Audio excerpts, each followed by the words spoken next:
Rich dad poor dad एक ऐसी book है जिसने बहुत से लोगों की लाइफ चेंज की है। ये हमें 6 स्टेप्स बताती है रैट रेस से बाहर निकलने के लिए, यानी 9 to 5 के चक्रव्यूह से हम बाहर कैसे निकलें। तो आइए एक एक करके ये 6 अमेजिंग लेसन सीखते हैं। Lesson 1, rich people do not work for money. Robert कहते हैं कि पुअर और मिडिल क्लास लोग पैसों के लिए काम करते हैं, लेकिन अमीर लोग पैसों से काम करवाते हैं। आइए इसे एग्जाम्पल से समझते हैं। एक बहुत ही फेमस रिजॉर्ट एक गांव में खुलने वाला था, जिसकी वजह से रिजॉर्ट में बहुत से कंस्ट्रक्शन वर्कर्स की जरूरत थी। उस गांव के 2 कंस्ट्रक्शन वर्कर्स को हायर किया गया। पहले का नाम था राहुल और दूसरे का विकास। राहुल का सिर्फ एक गोल था कि वो हर रोज ज्यादा से ज्यादा सैलरी लेना चाहता था, जबकि विकास ये सोचता था कि रिजॉर्ट के आने से गांव में क्या क्या चेंजेस आएंगे और उन चेंजेस से मैं कैसे पैसिव इनकम बना सकता हूँ। दोनों पढ़े लिखे तो नहीं थे, लेकिन इंटेलिजेंट थे। दोनों ने जो सोचा वो पा लिया। राहुल ने अपने मैनेजर की चमचागिरी करी और उसने अपनी सैलरी विकास से ज्यादा करवा ली। साथ में उसने ओवरटाइम भी करना स्टार्ट कर दिया ताकि वो और ज्यादा पैसे कमा सके। उसने मैनेजर से रिक्वेस्ट करके अपने बड़े बेटे को भी काम पर लगवा लिया। अब बाकी कंस्ट्रक्टर्स के मुकाबले राहुल की सबसे ज्यादा सैलरी थी, लेकिन विकास कुछ और सोच रहा था। विकास ने जब रिजॉर्ट के बारे में पता किया तो उसे पता चला कि ये एक बहुत ही फेमस रिजॉर्ट है जो सिर्फ उनके गाँव में नहीं बल्कि बाकी गाँव में भी खुलने वाला है। उसे ये भी पता चला था कि रिजॉर्ट एक पब्लिक कंपनी है, यानी इसके शेयर्स वो ले सकता है। तो उसने 3 काम किए। पहला तो उसने उस कंपनी के शेयर्स खरीद लिए। दूसरा उसने ये किया कि जो नए गांव में रिजॉर्ट खुलने वाला था वहां पर उसने कुछ बीघा जमीन बहुत ही सस्ते प्राइस पे ले ली।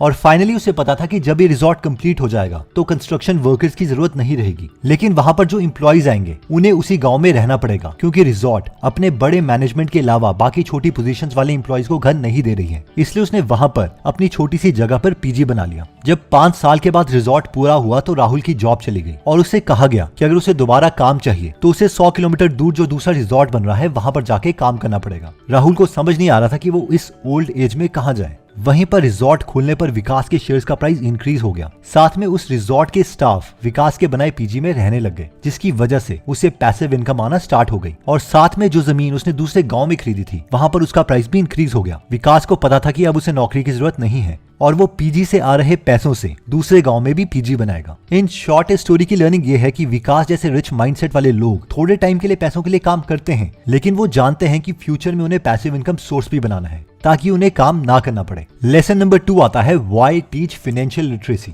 एक बार धीरूभाई अंबानी जी के साथ उनका पोता अनंत अंबानी जा रहा था, तो अनंत अंबानी ने धीरूभाई अंबानी से कहा कि मुझे गुब्बारे लेने के लिए कुछ पैसे चाहिए। उसने धीरूभाई अंबानी जी से 15 रुपए लिए और बिना हवा के गुब्बारे ले आया। उसके बाद वो घर आया। नॉर्मल बच्चों की तरह उन गुब्बारों से खेला नहीं, बल्कि उसमें हवा भर के उसे बेचने चला गया और प्रॉफिट कमा के आया।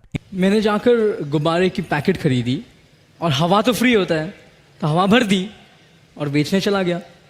इन शॉर्ट ये एंटरप्रेन्योरियल लेसन्स धीरूभाई अंबानी जी अपनी फैमिली वालों को भी सिखाते थे। और सिर्फ अंबानी की फैमिली ही क्यों, मेरे जितने भी बिजनेस कम्युनिटी के फ्रेंड्स हैं उन्हें शुरू से ही एक बात पता है, पहले दुकान फिर मकान। यानी रॉबर्ट कियोसाकी की भाषा में बोलें तो पहले एसेट्स और फिर लायबिलिटीज, यानी पहले इनकम सोर्स बनाओ और फिर खर्चे करो। और ये बात हम मिडिल क्लास फैमिली वालों को नहीं पता होती। वो तो शुक्र है कि रिच डैड पुअर डैड जैसी बुक्स लिखी गई हैं, जिससे हमें भी नॉलेज मिलने लगी है कि हम रैट रेस से बाहर कैसे निकल सकते हैं। अगर आपको लगता है कि हमें भी वही सीखना चाहिए जो अमीर लोग अपने बच्चों को सिखाते हैं, तो हमें बेस्ट ऑफ द बेस्ट लोगों की लिखी गई किताबों को पढ़ना पड़ेगा, जैसे कि think and grow rich, high output management, richest man in Babylon, who moved my चीज एक्सेट्रा। तो अगर आप 1000 से ज्यादा बुक समरीज हिंदी में या फिर इंग्लिश में सुनना या पढ़ना चाहते हैं तो आप गीगल एप्लीकेशन डाउनलोड कर सकते हैं। अभी गीगल ऐप में ऑफर चल रहा है कि 1 साल की सब्सक्रिप्शन जिसकी वर्थ 1247 रुपीज है और डिजिटल मार्केटिंग कॉपीराइटिंग का कोर्स जिसकी वर्थ 18,847 रुपीज है, वो सिर्फ 499 रुपीज में मिल रहा है। तो अगर आप खुद को या अपनी फैमिली को फाइनेंशियली एजुकेट करने में इंटरेस्टेड हैं, तो इसका लिंक हमने डिस्क्रिप्शन और फर्स्ट कमेंट में दे रखा है। लेसन 3 कहता है कि mind your own business. Robert कहते हैं कि जहां पर पुअर और मिडिल क्लास मेंटालिटी वाले लोग सैलरी मिलते ही पहले लोगों के बिल चुकाने लग जाते हैं, जैसे कि बिजली का बिल, पानी का बिल एक्सेट्रा, और उसके बाद बचे हुए पैसों को सेव करते हैं। वहीं पर जो रिच मेंटालिटी वाले लोग हैं वो सबसे पहले पैसों को सेव करते हैं और उसके बाद बचे हुए पैसों से बिल्स भरते हैं। प्रेम गनापति अपने दोस्त के साथ मुंबई आए थे, लेकिन उनका दोस्त उन्हें छोड़ के चला गया। एक तमिलियन ने प्रेम की मदद करी और उन्हें मंदिर ले गया ताकि लोग उन्हें वापस तक की टिकट के लिए पैसे दे सकें, लेकिन प्रेम ने जाने से मना कर दिया। प्रेम ने वहां एक रेस्टोरेंट में बर्तन धोने की जॉब स्टार्ट करी प्रेम चाहते थे कि उन्हें कोई वेटर की जॉब दे दे, लेकिन उन्हें ये जॉब नहीं मिली। फिर एक दिन एक डोसा रेस्टोरेंट वाले ने उन्हें अपने रेस्टोरेंट में चाय बनाने की जॉब दे दी। प्रेम चाय तो बहुत अच्छी बनाते थे, लेकिन उसके साथ साथ बाकी लोगों से बात करने में वो बहुत अच्छे थे, जिसकी वजह से उनके टी स्टॉल्स में बाकी टी स्टॉल्स के कंपैरेटिवली 3 गुना बिक्री होती थी। एक बार एक कस्टमर ने बोला कि मैं पैसे लगाता हूँ और हम दोनों अपना मिलकर एक टी स्टॉल खोलते हैं और इस बिजनेस में हम 50-50% के ओनर होंगे। प्रेम मान गया और वो स्टॉल अच्छा भी चला,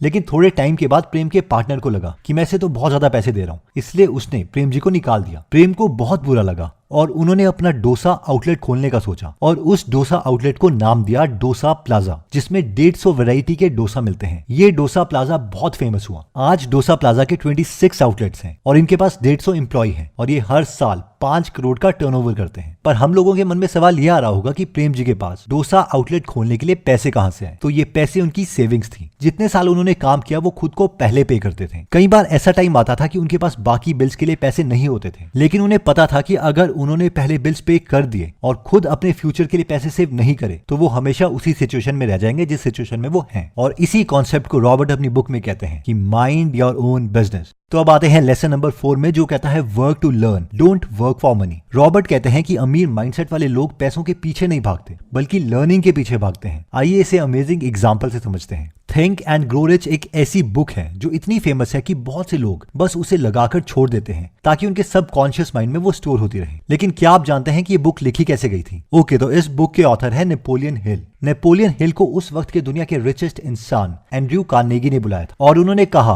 कि मैं दुनिया को अमीर बनने का सीक्रेट और उसकी फिलॉसफी देना चाहता हूँ, लेकिन इसके लिए कम से कम 20 साल लगेंगे। अगर तुम मेरे लिए काम करना चाहते हो तो मैं 20 सालों तक तुम्हें कोई सैलरी नहीं दूंगा। मुझे अभी का अभी बताओ कि तुम ये डील करना चाहते हो या नहीं। अब ये सुन के पहले नेपोलियन हिल को कुछ समझ नहीं आया कि उन्हें ये ऑफर एक्सेप्ट करना चाहिए या नहीं, लेकिन फिर उन्होंने सोचा कि अगर मुझे दुनिया का सबसे अमीर आदमी कुछ करने के लिए कह रहा है तो मुझे ये ऑफर एक्सेप्ट कर ही लेना चाहिए। और नेपोलियन हिल इस काम के लिए मान गए। उसके बाद एंड्रयू कार्नेगी ने नेपोलियन हिल को उस वक्त के बहुत फेमस लोगों से मिलवाया और कहा कि मैं जानता हूं कि ये फ्यूचर में बहुत अमीर बनने वाले हैं, बस जाओ और पता करो कि इन सब में क्या कॉमन है। इन सब में सबसे पहले इंसान थे हेनरी फोर्ड। अगर हम मिस्टर फोर्ड को नहीं जानते तो इट्स ओके, लेकिन हमने उनकी गाड़ियों का नाम फोर्ड तो सुना ही होगा। तो उसके बाद नेपोलियन हिल ने एक एक करके सब अमीरों से मिले और उन्होंने ये बुक लिखी थिंक एंड ग्रो रिच, जिसकी वजह से वो खुद भी मिलियनेयर बने। इन शॉर्ट ये रेडी थे फ्री में 20 साल तक काम करने के लिए। इतना ही नहीं, वॉरेन बफेट ने शुरू में बेन ग्राहम से बोला था कि मैं आपके लिए फ्री में काम करना चाहता हूं, और फिर बेन ग्राहम ने उन्हें मना कर दिया क्योंकि वो उस वक्त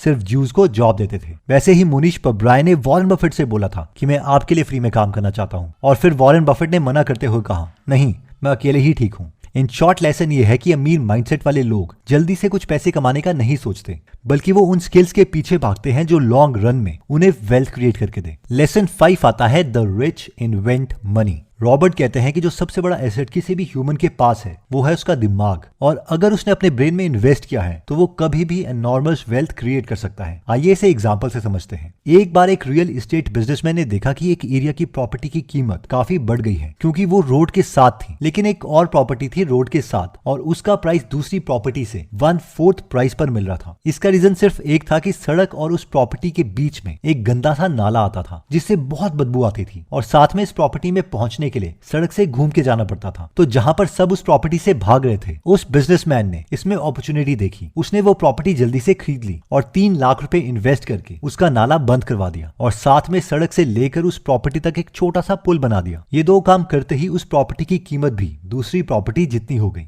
और उसने वो प्रॉपर्टी को बेचकर 3 गुना का प्रॉफिट कमाया। नेक्स्ट लेसन नंबर 6 आता है ओवरकमिंग ऑब्स्टेकल्स। रॉबर्ट कहते हैं कि 4 बेसिक टाइप की रुकावटें हैं जिसकी वजह से हम डिसीजंस नहीं ले पाते, और ये 4 चीजें हैं डाउट यानी खुद की कैपेबिलिटीज पर शक करना, लेजीनेस यानी सुस्ती, बैड हैबिट्स यानी बुरी आदतें, और फियर यानी डर। और इनमें सबसे बड़ा ऑब्स्टेकल है फियर। अब हम देखते हैं कि फियर से हम कैसे बच सकते हैं। हम लोग हमेशा डरे रहते हैं कि अगर हमने गलत डिसीजन ले लिया तो क्या होगा, जिसकी वजह से हम कोई डिसीजन लेते ही नहीं है। तो इससे बचने के लिए एक सिंपल मेंटल मॉडल है, और वो है कि दुनिया में सिर्फ 2 टाइप के डिसीजंस हैं, type 1 and type 2 decisions. Type 1 decisions वो हैं कि अगर ये डिसीजंस हमसे गलत हो भी गए और हम वापस अपनी लाइफ में आते हैं तो हमारी लाइफ में ज्यादा कोई नेगेटिव इंपैक्ट नहीं पड़ेगा, जैसे कि कोई न्यू ब्लॉगिंग वेबसाइट खोलना, कहीं पर इंटर्नशिप अप्लाई करना, फ्रीलांसर बनना एक्सेट्रा। तो टाइप 1 डिसीजंस में ज्यादा सोचने की जरूरत नहीं है, इसे जल्दी से ले लो। टाइप 2 डिसीजंस वो हैं जो अगर गलत हो गए तो हमारी लाइफ में एक मेजर नेगेटिव इंपैक्ट क्रिएट कर सकते हैं। फॉर एग्जाम्पल, लेट्स से आप कहीं नौकरी कर रहे थे और आप अकेले अर्निंग मेंबर हो अपनी फैमिली के।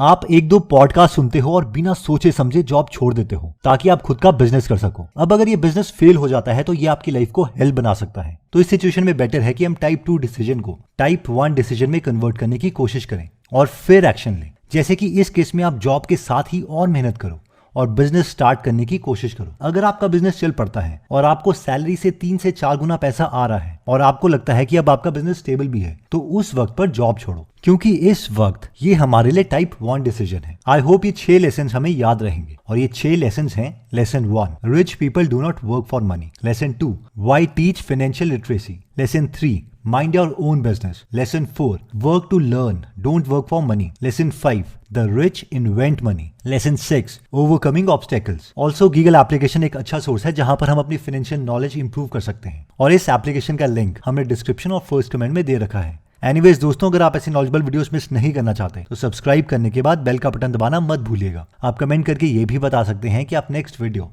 किस टॉपिक पर चाहते हैं। जल्दी हम आपसे दोबारा मिलेंगे। जय हिंद।